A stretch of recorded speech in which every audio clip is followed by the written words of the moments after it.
All right, so here we have Bill Berloni kind of going through one of his normal days. Remember, you'll remember he has 30 animals, mostly dogs, but a few others. So where does he get them? Let's read in it where it says, at a local animal shelter, Bill faces one of his toughest rescues yet. That's right, he rescues many of them. He saves them from sort of bad situations. And here we have this word shelter. A shelter, well, basically is anywhere that will provide you protection. So if it's raining, you might run into a shop or hide under a tree in a park for some shelter from the rain. It will cover you, protect you from the rain. When we talk about an animal shelter or a homeless shelter or something like that, that's somewhere where animals who have no home, people who have no home, can go when it's cold, when it's raining, when they're hungry, when they're tired, and for free, they'll get some care and treatment. Animal shelters will get the animals off the street. Homeless shelters will give poor people, homeless people, a hot bowl of soup and a place to stay, especially when the weather is bad. So it's a place you can go for protection when things are bad, especially outside. Do you have an example sentence for that word? I absolutely do. The homeless shelter filled up right before the cold weekend. Yeah, a lot of people need a place to stay. Okay, our second vocabulary word also appears in this sentence. Tough. I'm tough. Okay. It's an adjective, and we use it to mean that something is difficult or causes a lot of problems, okay? So the toughest rescue would be the one that is the most difficult one yet, or so far. Okay. For what's the guy's name again? Bill Berloni. Bill, right, Bill. We have an example sentence. Eliza made the tough decision to leave everything behind and move to a foreign country. Tough, of course, is very similar to difficult, right? That's a difficult decision. Bill is engaged in a difficult rescue right now. For example, we should read on where it says, a stray dog nicknamed Little Lowell is brought in from the streets. Okay, that's kind of how animals will be rescued. They'll be found on the streets and then brought to the shelter. And here we had the term stray dog. You all know what a dog is. I'm sure if something is a stray dog, stray cat, it's one without a home, all right? Maybe it's run away from its home. Maybe it never had a home, but it lives probably in the city. It lives on the streets. And of course, stray dogs and cats can get sick. They can get hurt. They can cause problems for people if they bite someone or something like that. So the life of a stray dog isn't so good. That's why if people find them, they'll bring them to the animal shelters where they can be protected and get some health care too.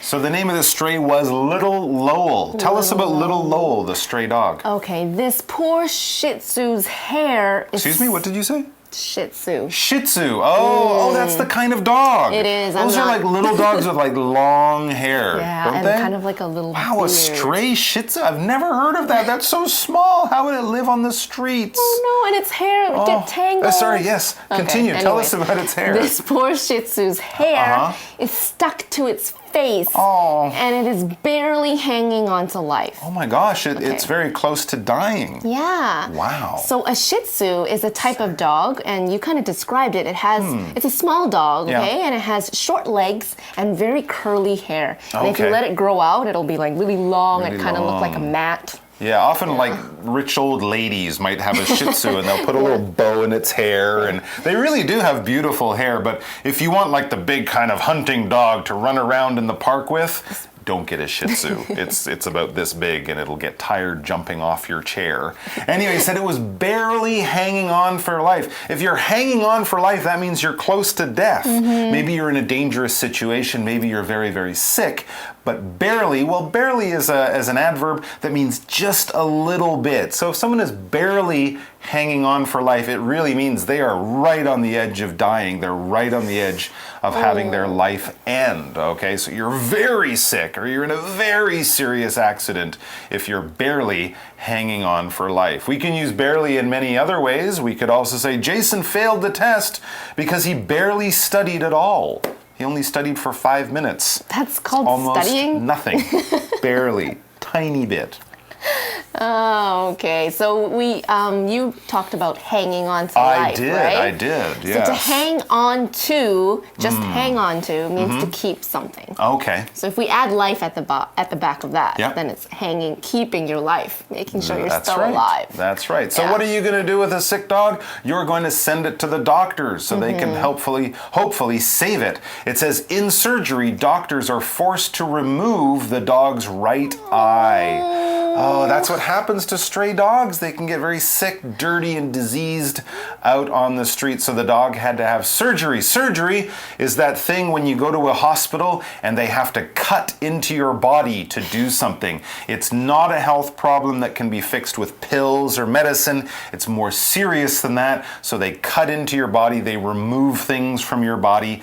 It's, of course, going to hopefully make you better, but it's a little bit more serious than just taking medicine. So they had to remove his eye. That's pretty serious. Surgery? Surgery. Do you have an example sentence for surgery? I do have an example sentence for surgery. The surgery on the man lasted for 2 hours and was totally successful. So a 2-hour surgery, fairly simple. He's fine. We're not sure about the dog, though. With the eye. Oh, okay. Well, let's take a look at our fifth vocabulary word, remove.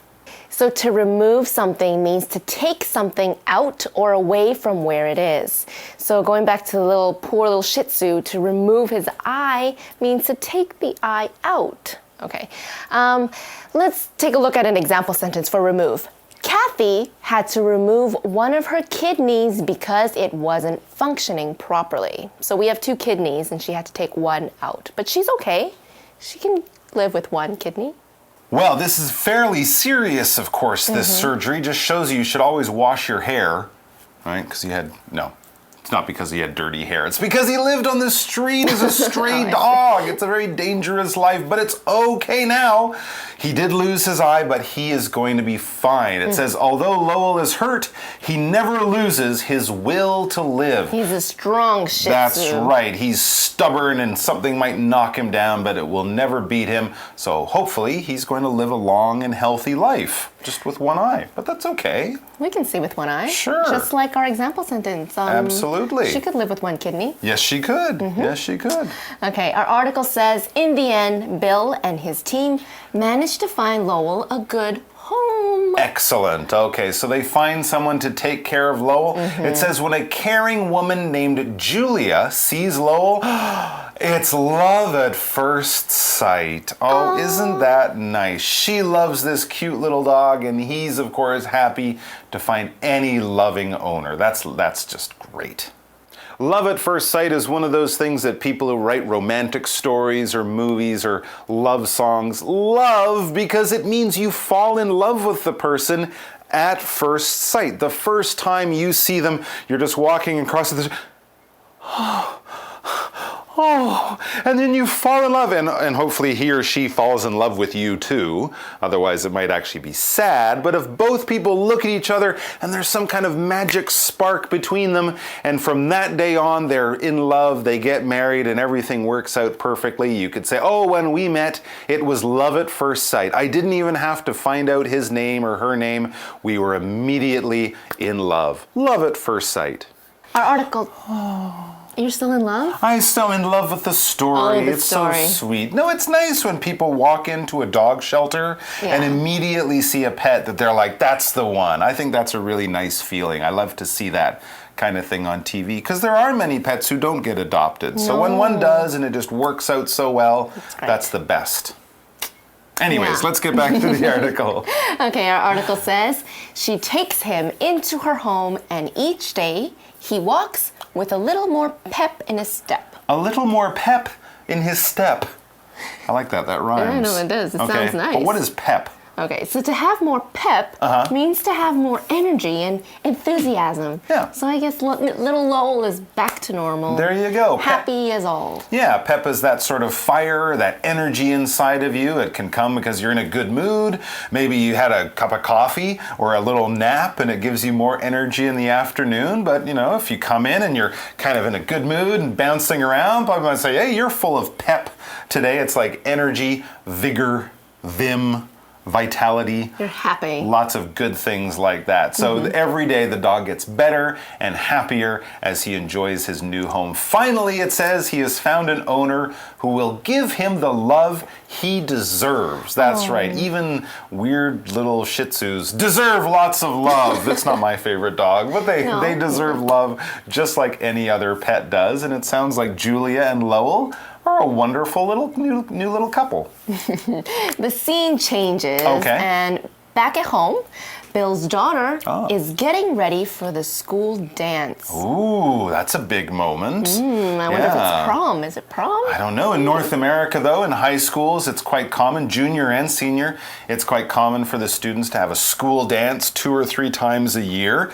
And it's maybe one of the first times some of these kids have gone on a date. And, you know, you buy flowers for the girl, and it's all very cute. And hold her hand. And hold her hand. Everyone's a little nervous. And, of course, the parents are especially nervous when their 15 or 16-year-old daughter is going off on her first date. Even at a school dance, the fathers might be like, what's the boy like? And that's Bill's situation. It says Bill has never met her date Jack before, so he comes up with a plan. Interesting. Okay. If you come up with something, especially like a plan or an idea or something like that, it means you think of it, right? You create it in your mind. So scientists might come up with inventions, or you and your friends might come up with a plan about what to do this weekend. You invent it, you create it, you think of it on your own.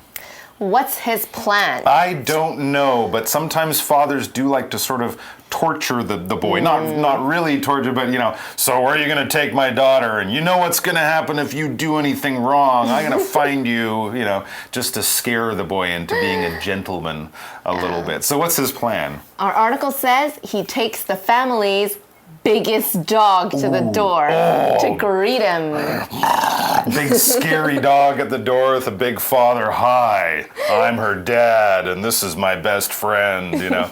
So as the article says, it's Bill's funny way of reminding the boyfriend, Jack, that he had better treat his daughter well, or else he becomes the dog's lunch, basically. Or else. Yeah, very interesting. So we have that or else. We're going to get to that right after we talk about this word remind. To remind is to bring something back to someone's memory. Maybe it's something you knew, something you did remember, but you're busy, it kind of slipped out of your mind or moved to a back page in your brain. So if someone say, hey, don't forget we're meeting for dinner. Don't forget you have a dentist appointment. Don't forget next week is grandma's birthday. They're reminding you. They're sort of poking your brain, poking your memory a little bit to bring back that information that could have gotten lost in there. For example, we could say, I'm glad my sister reminded me that next week is Dad's birthday. I hadn't bought a present yet. What are you going to buy him? I don't know, but at least I won't forget now. Do you want to get him a stray cat or dog, maybe? Possibly I'll get him a blind Shih Tzu. A blind Shih Tzu. I don't know. Okay, well, you guys can't go anywhere yet because we still have our shortcut for you, and you don't want to miss that, or else... Or else what? Or else. Or else.